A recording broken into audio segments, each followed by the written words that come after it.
Hey everyone. Please support what I do to help keep Greyhawk alive by subscribing to the channel. Also, please consider becoming a channel member to get early access to videos, exclusive live chats, quarterly adventure modules, and more. Thanks, and enjoy the show. Well, I've got yet another new book out, and I want to tell you about it today on Greyhawk Ragnar.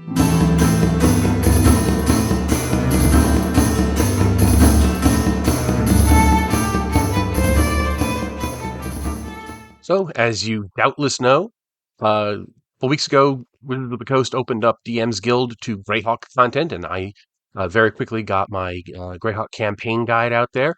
Well, I've got a companion book to the campaign guide. This is the Greyhawk Player's Guide. It's available on DM's Guild right now. I will put a link, obviously, so that you can go check it out. This is intended to be a companion piece to the other book, and it is for 5th edition D&D. It's DM's Guild. That's the rule. So, you got to follow it. This is intended, whereas the first one was intended for DMs, this one is obviously intended for players. So it's got a lot more information for characters and so forth. It's got geography, and it's got brief descriptions of the different lands of the Flyness.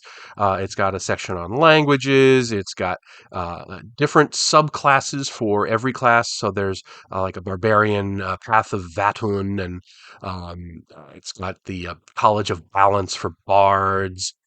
Because Earth has two moons, I actually included a second circle of Selene.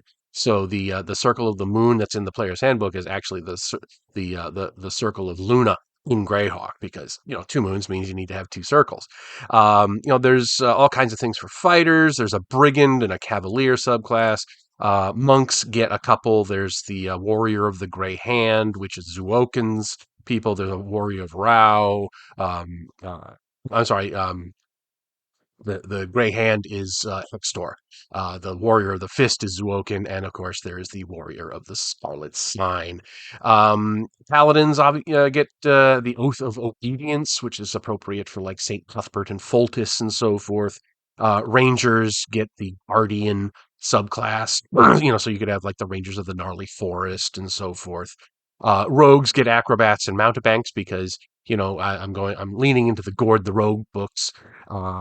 Sorcerers get a whole bunch of get two different new patrons. There's the Bitten by the Serpent, which is the great serpent that is connected to Vecna, and then there's Touched by the Wind Dukes, which is connected to the Wind Dukes of Fuka. Warlocks can have a patron in the form of either the Elder Elemental God or Rex Fellis. And Wizards, this is what I'm really proud of. Wizards has different schools based on the different, famous magic users from Greyhawk's history. So there's a Tensor school and an Autoluk school and so forth. And there's a whole bunch of spells that are specific to those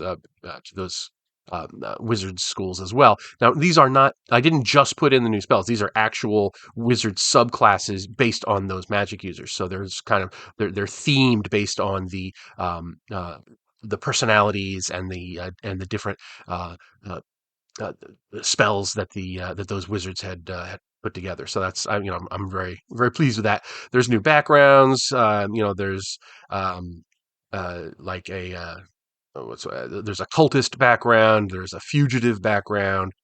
There's some variants. You can be a mercenary soldier. You can be a savant instead of just a sage, and so forth. There's different backgrounds, not backgrounds. There's different information on the different species, because 5th edition calls races species now.